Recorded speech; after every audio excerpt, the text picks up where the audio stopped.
الحمد لله رب العالمين. الصلاة والسلام على رسوله الكريم وعلى آله وصحبه أجمعين. ما بعد.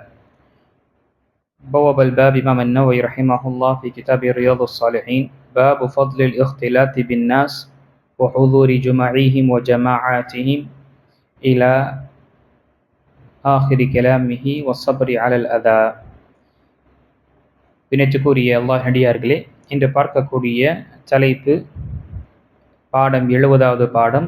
தலைப்பு மக்களுடன் கலந்திருப்பது, அவர்களின் கூட்டமைப்பில் இணைந்திருப்பது, நல்லதை செய்வதில், இறைவனை நினைவு கூறும் இடங்களில் அவர்களுடன் சேர்ந்திருப்பது, நோயாளிகளை நலம் விசாரிப்பது, அவர்களில் மரணமடைந்தோர் ஜனாசாவில் கலந்து கொள்வது, தேவை உள்ளவர்களுக்கு உதவுவது, தெரியாதவருக்கு எடுத்து கூறுவது மற்றும் பல நற்பணிகளை செய்வது, தீமைகளை விட்டு தடுப்பது, நோவினை தருவதை விட்டும் ஒதுங்கியிருப்பது, பிறர் தரும் தொல்லையில் பொறுமையாக இருப்பது ஆகியவற்றின் சிறப்பு.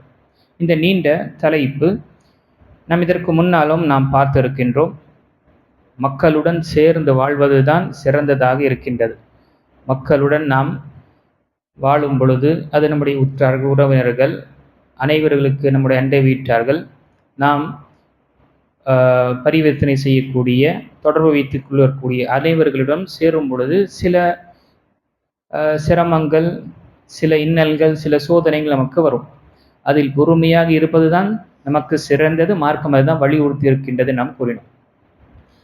ஆனால் சில நேரத்தில் மற்றும் எப்பொழுது நம்முடைய தீனுக்கும் நம்முடைய மார்க்கத்திற்கு ஒரு ஃபித்னாவாகவோ ஒரு சோதனை என்று வரும் என்றால், அதனால் ஒரு மனிதன் அந்த கூட்டத்தில் இருக்கும் பொழுது அவனுடைய ஈமானை இழக்கக்கூடிய நிலை ஏற்படும் என்றால் அவன் அங்கிருந்து தனித்திருப்பது சிறந்தது என்று நாம் பார்த்தோம். இப்போ நாம் இங்கு மக்களுடன் சேர்ந்து இருக்கும் பொழுது என்னென்ன விஷயங்கள் செய்யக்கூடியவர்களாக இருக்கின்றோம்? இங்கு சொல்லப்பட்ட விஷயங்களுக்கு மக்களுடன் சேர்ந்திருக்கும் பொழுது அவர்களுடைய கூட்டமைப்பில் ஜமாத்தை சேருவதிலும், பள்ளிவாசலில் ஜமாத்துக்கு வருவதிலும் சரி, நல்ல விதமான கூட்டங்களில் நாம் சேருவதிலும் சரி, நோயாளியாக இருக்கும் பொழுது அவரை சென்று நாம் விசாரிக்க வேண்டும். நம்முடைய மஹல்லாவிலோ நம்முடைய ஊரிலும் தெரிந்தவர்கள் உடம்பு சரியாமல் இருக்கின்றார் என்றால் ஒன்று சென்று விசாரிப்பதோ அல்லது ஃபோன் மூலமாக நம்ம தொடர்பு கொண்டு அவர்களை பற்றி நாம் அறிய வேண்டும். இது ஒரு முஸ்லீம் இன்னொரு முஸ்லீமுக்கு செய்யக்கூடிய ஒரு கடமைகளில் ஒன்றாக இருக்கின்றது.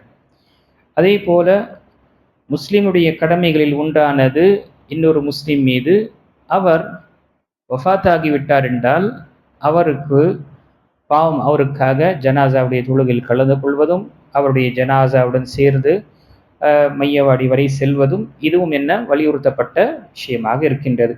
அதை தான் இங்கே இமாம் நவவி ரஹிமஹுல்லாஹ் இந்த தலைப்பில் சுருக்கமான ஒரு அறிவுரையை கூறியிருக்கின்றார்கள்.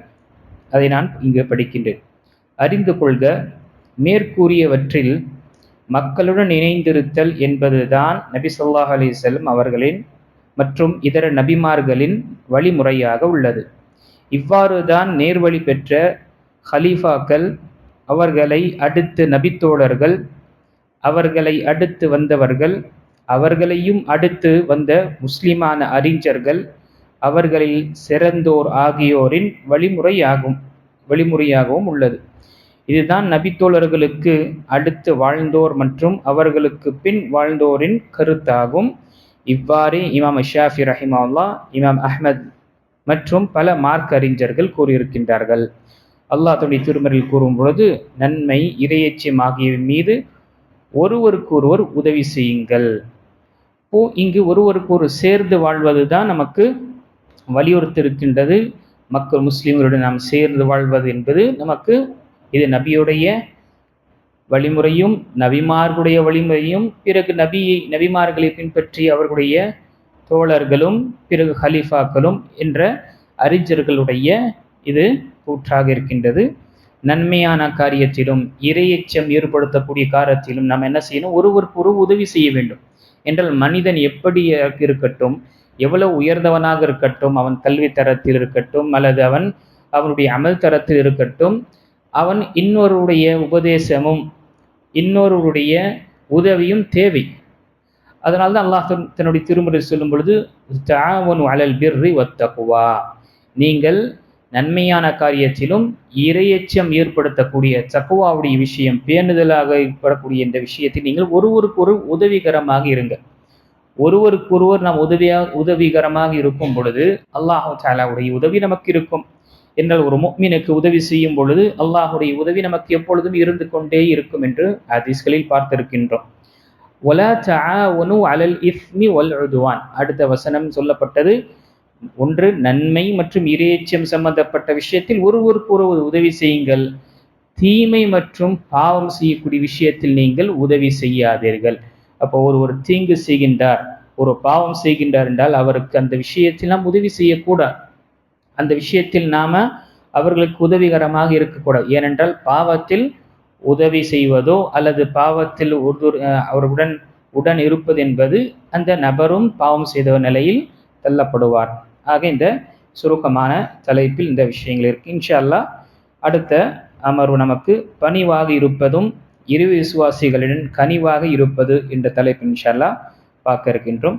அல்லாஹு தஆலா சொல்லக்கூடியவனுக்கும் கேட்கக்கூடிய அனைவர்களுக்கும் சொல்லப்பட்ட இந்த மார்க்க விஷயங்களை சிந்தித்து நம்முடைய வாழ்க்கையில் ஒருவருக்கு ஒருவர் உதவி செய்யக்கூடியவர்களாகவும், அதனால் ஏற்படக்கூடிய சில சிரமங்களோ சோதனைகளோ அதெல்லாம் நாம் அனுசரித்து அல்லாஹ்விடம் அதற்குரிய தகுந்த கூலியை நாம் பெறுவதற்காக முயற்சி செய்ய வேண்டும். அல்லாஹ் தஆலா நமக்கு அதற்குரிய பாக்கியத்தை கொடுத்தருள்வானாக. ஆமீன். வாஹிர் தவானா அல்ஹம்துலில்லாஹி ரப்பில் ஆலமீன்.